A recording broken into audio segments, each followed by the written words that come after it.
Doctor Satish Kumar గారికి జన్మదిన శుభాకాంక్షలు. ఇక్కడికి విచ్చేసిన సోదర సోదరీమణులందరూ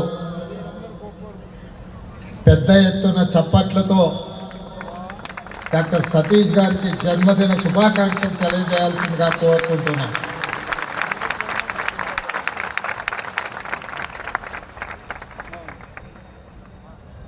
ఈ థ్యాంక్స్ గివింగ్ సెలబ్రేషన్స్, ఈ కృతజ్ఞత మహోత్సవం డాక్టర్ సతీష్ గారు సమాజ సేవకు అంకితమై 35 సంవత్సరాలు పూర్తి చేసుకుంటున్న సందర్భంగా వేలాదిగా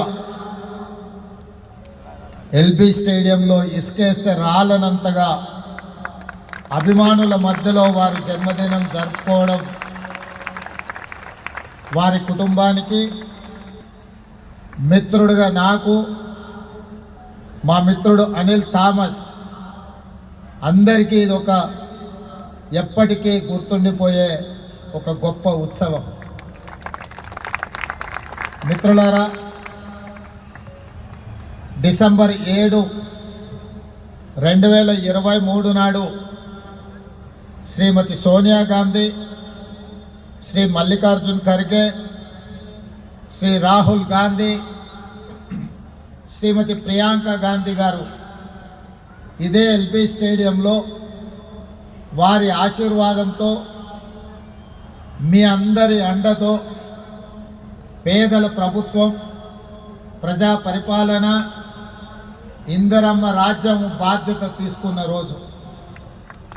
ఆనాడు ముఖ్యమంత్రిగా నేను ప్రమాణ స్వీకారం చేసిన రోజు ఈ ఎల్బీ స్టేడియం నిండా గుండెల్లో అభిమానం నింపుకొని, కళ్ళల్లో ఆనందంతో ఆనాడు నా ప్రమాణ స్వీకారానికి విచ్చేసిన అభిమానులు ఏ విధంగా సాదర స్వాగతం పలికినరో, ఈరోజు డాక్టర్ సతీష్ గారి థ్యాంక్స్ గివింగ్ సెలబ్రేషన్లో కూడా మీ అందరినీ చూసినప్పుడు నాకు అంతే సంతోషం, అంతే ఉత్సాహం కలిగింది.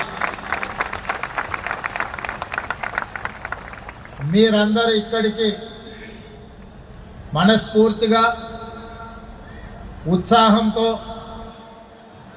డాక్టర్ సతీష్ గారి ప్రవచనాల ప్రభావంతో జీవితంలో గొప్ప వ్యక్తులుగా రాణించి సమాజంలో గుర్తింపు తెచ్చుకొని, సమాజంలో చెడును తగ్గించి మంచిని పెంచడానికి చేస్తున్న ప్రయత్నంలో భాగంగా వేలాదిగా ఇక్కడికి హాజరయ్యి దేశం మొత్తం ఒక గొప్ప సందేశాన్ని ఇచ్చినందుకు మీ అందరిని కూడా మనస్ఫూర్తిగా నేను అభినందిస్తున్నా. ఇంతకుముందు డాక్టర్ సతీష్ గారు చెప్పినట్టు ఒక పూట భోజనానికో, ఒక దుప్పటి ఇవ్వడానికో, ఏదైనా ఒక మెడిసిన్ లేకపోతే ఏదైనా చిన్న సహాయం చేస్తానో తరతరాలుగా మన పూర్వీకులు పాటిస్తున్న, విశ్వసిస్తున్న మతాన్ని కాదనుకొని ఇతర మతాలలోకి మారడానికి భారతీయ సంస్కృతి అంత బలహీనమైనది కాదు. మా సోదరులు అంత స్వార్థపరులు కూడా కాదు. విశ్వాసం, నమ్మకం ఎక్కడుందో సేవ, అదేవిధంగా ముఖ్యంగా ఎడ్యుకేషన్ అండ్ హెల్త్, ఈ కార్యక్రమాలను క్రిస్టియన్ మిషనరీస్ ఈ దేశంలో ప్రతి పేదవాడికి అందుబాటులోకి తీసుకొచ్చింది. ఈరోజు ఈ దేశంలో, ఈ రాష్ట్రంలో అక్షరాస్యత పెరిగింది. నాణ్యమైన విద్య అతి తక్కువ ఫీజులతో, నామినల్ ఫీజుతోని ఈరోజు ఈ రాష్ట్రంలో విద్యను అందిస్తున్నది ఎవరు అని ఒకవేళ మనం ప్రశ్నించుకుంటే అవి క్రిస్టియన్ మిషనరీస్ అని చెప్పి నేను ముఖ్యమంత్రిగా అధికారికంగా ఈ వేదిక మీద నుంచి నేను చెప్పదలుచుకున్నా.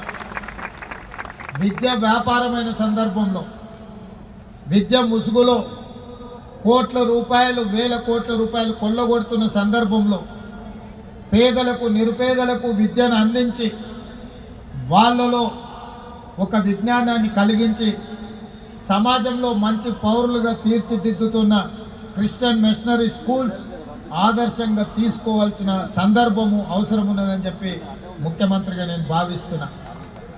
అదేవిధంగా వైద్యంలో కూడా ఈరోజు కార్పొరేట్ హాస్పిటల్స్ ప్రజల్ని దోసుకుంటున్నారని హాస్పిటల్కి వెళ్ళి వైద్యం చేయించుకున్న తర్వాత కుదుటపడ్డది అనుకున్న సందర్భంలో బిల్లులు చూసి గుండెలాగి చనిపోతున్న సందర్భంలో ఈరోజు క్రిస్టియన్ మిషనరీస్ నిర్వహిస్తున్న వైద్య ఆసుపత్రులు కూడా ఈరోజు అద్భుతంగా పనిచేస్తున్నాయి. వాటిని ఆదర్శంగా తీసుకోవాల్సిన అవసరం ఉన్నదని చెప్పి నేను భావిస్తున్నా. ఒక పక్కన విద్య, రెండవ పక్కన వైద్యం అందించడం ద్వారా సమాజానికి ఆదర్శంగా నిలబడి సమాజాన్ని ముందుకు నడిపిస్తున్న మిషనరీస్ని అన్నిటిని కూడా నేను అభినందిస్తున్నా.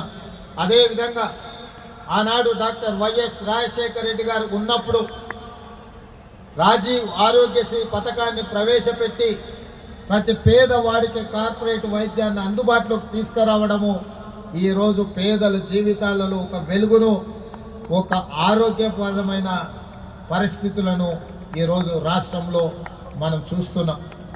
అందుకే ఆనాడు ప్రమాణ స్వీకారం చేసినప్పుడు, బాధ్యత తీసుకున్నప్పుడు ఏ మాట అయితే తెలంగాణ సమాజానికి మేము ఇచ్చినామో, ఎన్నికల కంటే ముందు ప్రచారంలో చాలా ఒత్తిడి ఉన్నప్పుడు, ప్రచారం సమయం మించిపోతున్నా కలవరి టెంపుల్ గురించి వినడమే